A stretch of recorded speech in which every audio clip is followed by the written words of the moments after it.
Hello दोस्तों, स्वागत है आपका आपके अपने YouTube चैनल पर। आज हम आप सभी लोग के लिए एक सिंदूर दान गीत लाए हैं। अगर आप हमारे चैनल पर नए हैं तो चैनल को सब्सक्राइब करिएगा, गाने को लाइक और शेयर करिएगा।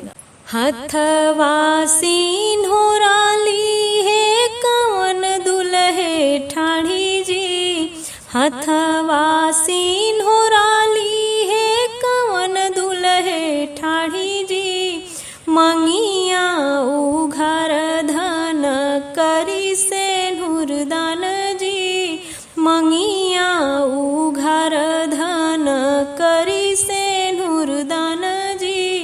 पहली चुटकी स्वामी गौरी के चढ़ाव जी, पहली चुटकी सेनुर स्वामी गौरी के चढ़ाव जी, दूसरी चुटकी सिंदूर स्वामी मंगिया सजाव जी, दूसरी चुटकी सिंदूर स्वामी मंगिया सजाव जी।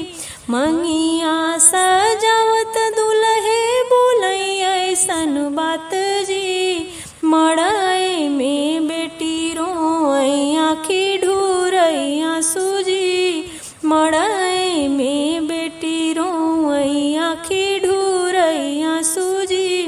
आजू से मोर धन ससुराल तोहार जी, नैहर का भयु धन तू तमे हमन जी।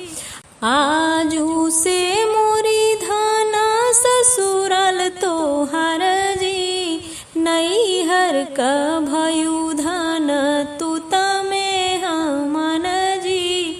तोहर मन स्वामी मोरा सम्मान जी, नैहर का 4 दिन ससुराल हमार जी, नैहर हौ 4 दिन ससुराल हमार जी।